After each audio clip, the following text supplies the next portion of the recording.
¿Qué tal amigos, amigas de Otra Mirada? Bienvenidos a una nueva edición de Mesa Política.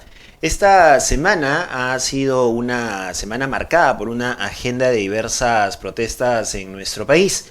Y se vienen más. Una de ellas es la que tiene que ver con el paro agrario que ha sido convocado para la quincena de mayo aproximadamente.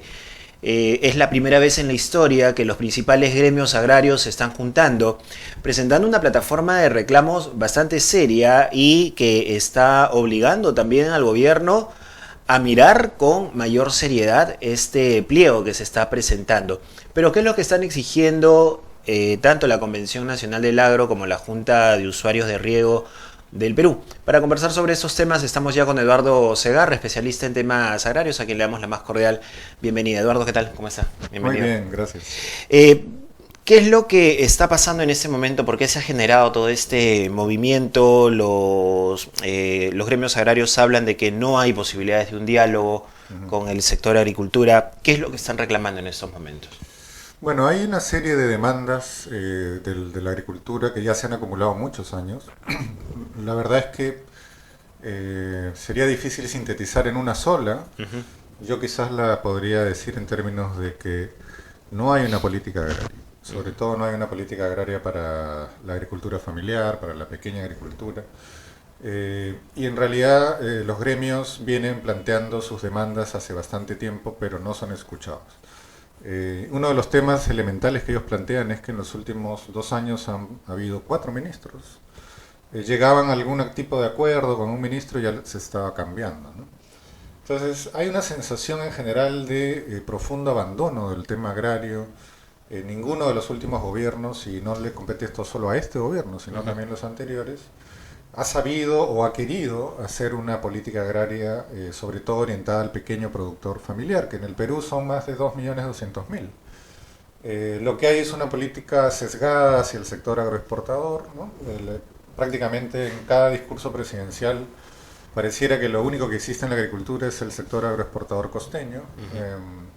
Y bueno, ahora estamos viendo las consecuencias de este abandono. Es un paro que ha sido convocado por primera vez entre Conveagro y la Junta de Usuarios de Riego para el lunes 13 de mayo, y en verdad que podría ser un paro contundente y significativo. ¿Cuáles serían los primeros efectos de este paro, siendo los dos principales gremios agrarios que están haciendo esta convocatoria? Bueno, en el peor escenario podría empezar a haber algún problema de abastecimiento de alimentos. También es posible, aunque esperaríamos que no ocurran, pueden haber tomas de carreteras, ¿no? Acordémonos que las juntas de usuarios manejan el agua en todos los valles de la costa peruana, entonces podría haber movilizaciones y tomas de carreteras que afecten la Panamericana. También podría ocurrir en esto en algunas zonas del sur, en Cusco, Puno, Apurímac. Las juntas de usuarios también tienen bastante importancia.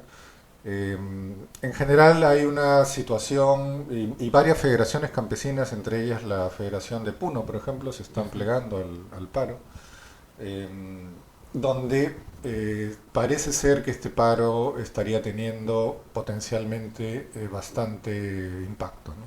Ahora, se esperaba que con los acuerdos de libre comercio, con los TLC, ¿no es cierto?, se abriera un poco la cancha en cuanto al tema de la exportación, ¿no es cierto?, también con el tema de el tema de los ingresos de los productos, de la posibilidad de que los agricultores puedan también exportar sus productos, pero tú has señalado que se está dando prioridad a la agroexportación costeña, y este es uno de los puntos que también están reclamando los agricultores, que no se está dando la importancia debida a esta pequeña agricultura familiar. ¿De qué manera se está viendo afectada estas más de 2 millones de personas que participan de este producto, de este tipo de actividad agrícola? Efectivamente, desde que el Perú entró en la negociación del TLC hace más de 10 años, se hicieron grandes promesas, ¿no? Que luego del TLC iban a dedicarse muchos recursos a compensar, a reactivar, a apoyar la pequeña agricultura. En parte a los agricultores yo pienso que se les engañó, porque en verdad que en el TLC Perú no logró absolutamente nada en el tema agrario. Estados Unidos se impuso totalmente sus condiciones, y estamos hablando de la primera potencia mundial que otorga alrededor de 100.000 millones de dólares anuales de apoyo a su agricultura, ¿no?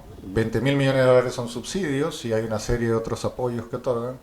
Entonces se ha firmado un TLC muy asimétrico y la agricultura peruana siente el impacto de las importaciones baratas de alimentos. Por otro lado, una franja de agroexportadores, un grupo bastante privilegiado que ha recibido una serie de beneficios tributarios, laborales, se vio beneficiado por el TLC porque le abrió, digamos, en mayor medida el mercado americano, y ellos son los únicos que se han beneficiado en realidad del TLC, ¿no? Y en realidad en estos últimos 10 años la agricultura familiar ha estado a la deriva, sin políticas, sin estrategias, sin inversiones significativas para este segmento. Estamos hablando de más de 1.500.000 productores en la sierra peruana que están totalmente abandonados. En los últimos 2-3 años la pobreza agraria ha aumentado y en general se mantiene una brecha muy fuerte entre ingresos en el sector rural e ingresos en el sector urbano. Entonces lo que estamos viendo ahora más bien es el resultado de muchos años de abandono, de falta de políticas. Ya creo que hay un hartazgo en los agricultores de que no se les escucha. Cuando entra un nuevo ministro de Agricultura empieza un proceso, pero rápidamente se olvidan los acuerdos y luego se cambia el ministro. Y no es posible que los ministros duren solo 6 meses. O sea, no hay manera de hacer una política agraria cuando estamos cambiando a las autoridades a cada momento. Complicado, ¿no? Porque el ruido político también de alguna forma afecta a este tipo de situaciones. Sí, ¿no? yo diría que es un momento político además delicado. Hay una campaña evidente de ciertos sectores políticos para debilitar al gobierno de Vizcarra. Yo creo que los agricultores en este caso no están en esa línea. Lo que ellos quieren en verdad es ser escuchados, quieren que efectivamente el Ministerio de Agricultura se transforme. El Ministerio de Agricultura no puede seguir siendo el Ministerio de los agroexportadores. Necesitamos un ministerio para la agricultura familiar que tenga capacidad de generar políticas, servicios agropecuarios para los productores, acceso a crédito, un seguro agrario mucho más efectivo.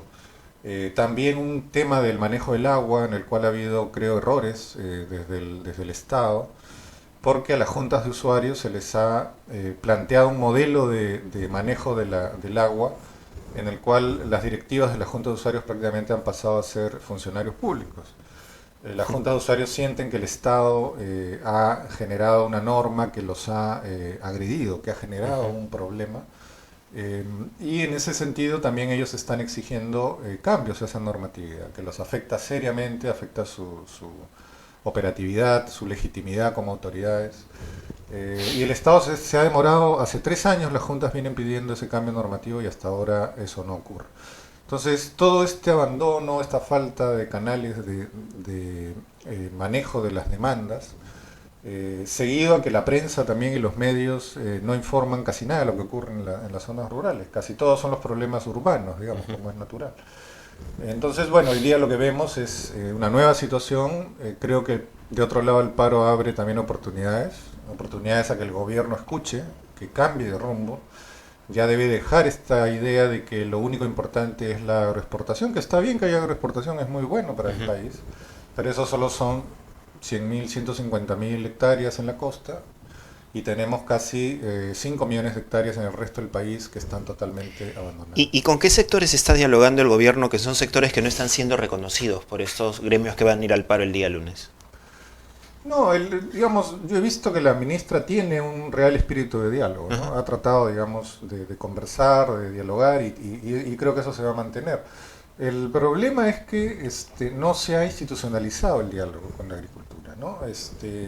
Incluso existe una ley que creó el Consejo Nacional de Concertación Agraria, por el cual los ministros tienen que convocar a los gremios agrarios todos los meses a una agenda de trabajo y a plantearse políticas. Sin embargo, el CONACA, el Consejo Nacional Agropecuario, no funciona hace más de 10 años, ¿no? Entonces, tiene que repensarse. El Estado no puede seguir de espaldas sin tener canales adecuados de diálogo, de trabajo con los productores. Y yo creo que eso están exigiendo y es legítimo, y la sociedad debería escuchar más a los agricultores. Nos beneficiamos de alimentos que ellos producen. La pequeña agricultura alimenta al 70% de la población, o sea, el 70% de alimentos provienen de la pequeña agricultura. Son alimentos accesibles, de buena calidad, y también debemos dejar de depender de importaciones baratas, de países que subsidian que eso no asegura que nuestro país tenga seguridad alimentaria. Incluso se deja de lado el tema de la investigación y de la innovación, ¿no? Porque el Instituto Nacional de Investigación e Innovación Agraria también ha sido descuidado durante esos últimos años, ¿no? Sí, hay muchos descuidos. Hace 20 años, por lo menos, que está abandonado. Casi toda la institucionalidad agraria está muy debilitada. Creo que el proceso que hubo en los 90 de privatización y de abandono público le está pasando factura al Ministerio de Agricultura. Es un ministerio que ha perdido muchas capacidades, tiene poquísima capacidad de generar innovación, la información agraria es prácticamente inexistente o de muy mala calidad, no existe tampoco planificación agraria, ya vimos lo que pasó con la papa hace un año y medio, ¿no? Que hubo unas movilizaciones enormes, porque no se planificó adecuadamente la producción de papa de costa versus la producción de sierra, ¿no? O lo que pasa con el café cada cierto tiempo cuando viene el tema de la roya y no hay forma de combatirlo, ¿no? El caso de la roya del café fue otro caso gravísimo, se perdieron miles o millones de dólares, los productores se fueron a la quiebra, porque no ha habido realmente una capacidad pública de atender temas como las plagas, los fenómenos naturales, la información, el crédito. Entonces, en realidad, en estas condiciones es un paro que se justifica, es un paro que llama la atención y esperamos que el gobierno sepa escuchar, que no se cierre y que abra nuevos espacios y sobre todo que el Ministerio de Agricultura se convierta en un ministerio de la agricultura familiar. Y que en todo caso abre posibilidades, ¿no? Abre oportunidades, como has dicho, que es importante también tenerlo en cuenta. Muchas gracias, Eduardo, por haber conversado con nosotros. Y ya saben, amigos, que pueden encontrar estas y otras entrevistas en nuestra página web www.otramirada.p y nos encuentran también en redes sociales, en Twitter y Facebook como Otra Mirada.